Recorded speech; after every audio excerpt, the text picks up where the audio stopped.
Today's guest has had an incredible summer, to say the least. You can catch him in Dexter Resurrection, the Apple TV Plus limited series Smoke, alongside Taron Egerton, and Washington Black, which features Sterling K. Brown. He's a multi-talented actor, filmmaker, and artist. Please welcome Ntare Guma Mbaho Mwine. Did I say that correctly? You got it, Adam. Thank you so much for having me. Well, first off, as I mentioned, what a year you've had. You're in three amazing projects: Smoke, Dexter Resurrection, and Washington Black. How does it feel to have all this happening at once? You know, it just feels like, 3 decades I've been in the business and to have this sort of three projects um, synchronized coming out at the same time, like they'll all be on the air this month, feels like a culmination of sorts. So I'm beyond grateful to still be at it, 30 years plus in the business, and to have these three uh, s- streaming all on the same time is just like icing on the cake. These are all products that are like getting such great recognition from fans and critics. So I think that alone too, like that it happened all at once, and they're all so good. That must feel really rewarding as an actor as well, too, right? Of course, it's I feel beyond grateful. It's really a blessing to pun intended with my character's name blessing on on Dexter to have this abundance of opportunities. In this business, you can struggle just to have one break, and even that sometimes doesn't land. But to have multiple breaks uh, really is I'm still pinching myself that we're talking about it. So That it's really great. that's awesome. I want to start off with Smoke, actually. You lost 40 pounds for the role of Freddy, which I read, which is such a huge transformation. Do you think that weight loss really helped shape how Freddy felt emotionally or how you approached his state of mind? Uh, I would leave that up to the audience to decide. I mean, that was a choice I sort of made quietly on my own. I didn't go to Dennis Lehane or any of the directors and say, "Look, my goal is to lose 40 pounds during the course of shooting." I just kind of did it and, and hoped that it would resonate. I really felt like um, Freddie Fasano was somebody who wanted to be invisible and was sort of on the edge of I felt like he was like just on the edge of like disappearing. So I thought, what an opportunity to sort of have to see the character disappear before your eyes, like on screen, like to just wither away. So I don't think the character would have resonated the same way if I looked like I do now. I don't think he's in a healthy place. Uh, so yeah, I think if anything, that was my way of trying to look as unhealthy as possible. Yeah, it's about being true to the character and making those sacrifices. I think that's what also for people like the audience, like myself, when we watch, it makes it more believable. Like we actually we look at this character and we go, wow, like he's struggling, he's going through it. Like I think that's what also helps. But even going through that whole process of losing that weight, like what did you have to do? Because I know, for example, you look at people like Christian Bale, who always transforms his body for different roles. He's like a chameleon, right? And I know I Mhm. think he said I forgot for the machinist, I believe he like just ate green apples and like drank black coffee. I think it was for that role. But what did you do to lose like 40 pounds? I'm sure it was a short period of time as well too, right? Yeah, we actually filmed it over almost 5 months, so it was a gradual thing. It wasn't so like, yeah, and I just did a lot of juicing, green juice, not fruit juices like, kale and fennel and green apple and cucumber. That was like my go-to for the good stretch of that time. I mean, I'd take breaks and eat, of course, but that's how I did it, juicing primarily.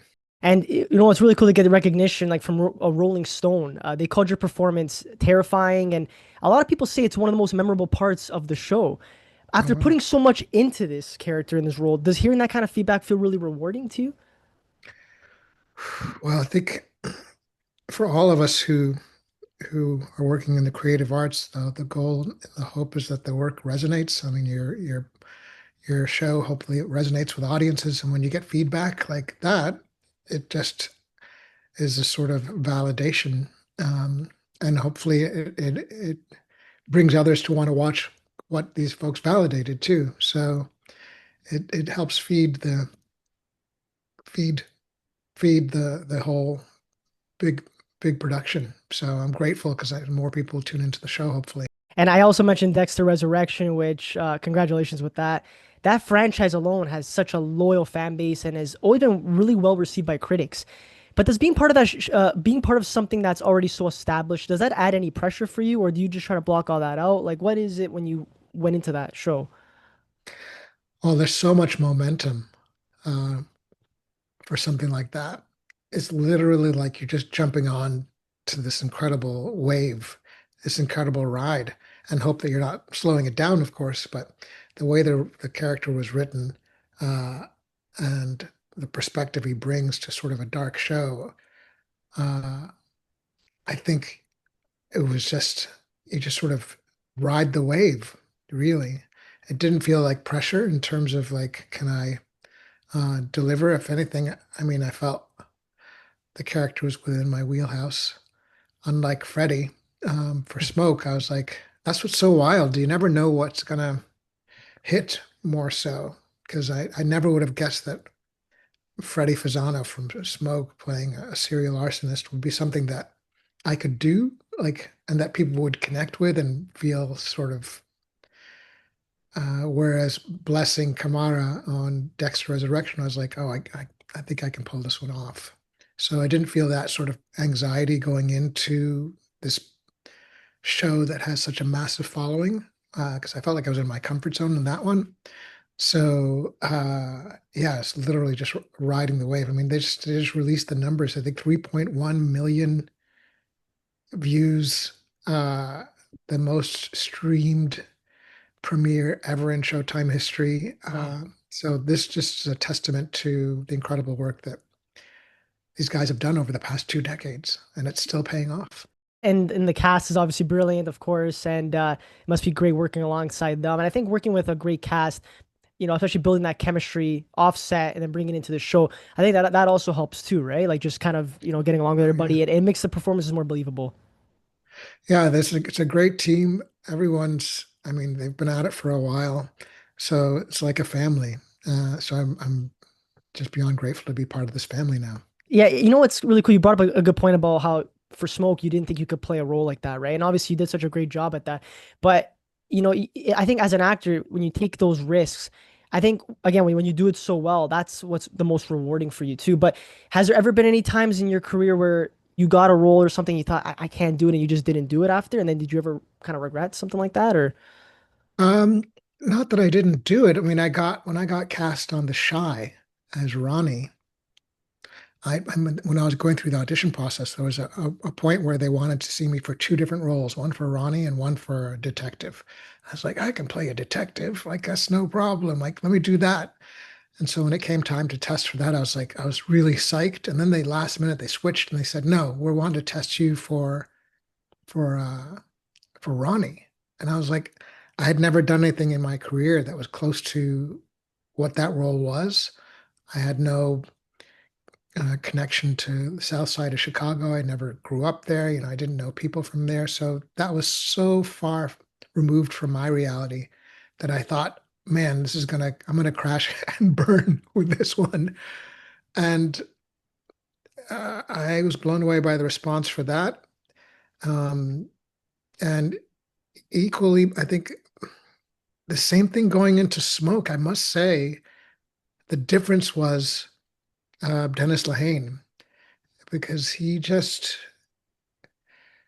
said your creativity is your springboard. You don't have to have had lived the experience that this character lived. You don't have to have that real life connection. It's your imagination that can let you go and experience what uh, you know, the possibilities for this character. And that for me was a huge sort of relief because coming from a show like The Shy, where authenticity was key and was created by people from Chicago, and there's a sense of pride of like who has the right to tell what story. It was really refreshing to be on a production where anyone who with a creative input, it's your creativity, not your sort of um, your personal story, that is the key that will unlock the possibilities for this. Yeah. That's what I love about like movies and I also I'm an actor as well. I'm starting out in the business, and I'm learning along the way too that it's all a collaborative process, and Yeah. it's really great. Like you said, like you let your imagination run wild. Because being an actor, it's about the choices you make, right? Because, for example, that character is written a certain way, but you could play it one way and another actor could play it a different way. And I think that's what separates the good performances from the great performances, right? And I think that's why yours, again, the recognition you're getting, not even just for Smoke, but for everything, it's truly well deserved. And I think that's why when you work with like-minded individuals, they help bring the best out of you. No, I'm so grateful to be in the mix. Dennis Lehane feels like somebody I hopefully will get to work with again. Um, and hopefully the Dexter family is one I get to be a part of as well. And Sterling Craig K. Brown, I mean, much respect. He just got another Emmy nomination. The guy is like nonstop, like Yeah. raking it in. And we live in the same neighborhood, so I see him around from time to time. So these are folks that are at the top of their game, and I'm just beyond grateful to be rubbing shoulders with them, and hopefully some of what they got will rub off on me and continue to. 100%. It's a snowball effect, man. I'm telling you, the fact that this is a testament to your hard work and your great acting, it's gonna keep going. Speaking of Sterling K. Brown, when I want to bring up Washington Black, that's a really emotional story. About a young boy. For people who don't know, a young boy born into slavery, whose life changes in a big way. The show touches on a lot: Black history, freedom, identity, survival. What did being part of a story like that mean to you personally? That was, you know, doing a story about slavery felt for me, I was a little apprehensive at first because I was like, do we need to, what's, how are we telling the story different from like how it's been told before? What's the new window into this? Uh, uh, and really, the lens was through this young boy, this young inventor who creates this flying machine and goes around the world. So that for me was really like the window in to the story. They filmed it on three continents. We filmed it on like in they were filmed in Iceland, in Canada, and in Mexico. So it was a massive production. Um, Special effects are off the hook. Like they went full force.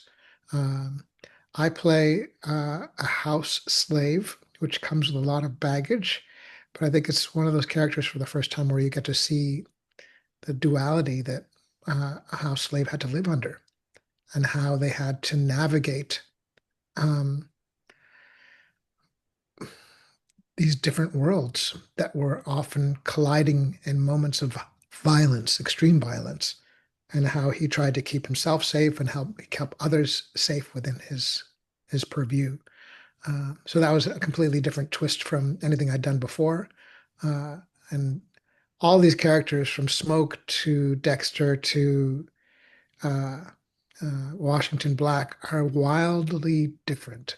So I'll be curious to see which one people connect with the most, and if I get opportunities to do other jobs, if they'll be along the lines of one or the other. Again, I want to wish you the best of success moving forward with all these amazing projects. And I want to thank you for your time today. Had a great time chatting with you. I'm beyond grateful to be chatting with you too. Thank you for spreading the love with all your listeners and your viewers, and hopefully we get to chat again. Yeah, we'll stay in touch. I have you on Instagram, so definitely be tagging you in some stuff. And yeah, we'll be in touch. Excellent. Thank you so much. Hey, thank you. Have a good one. You too. Bye.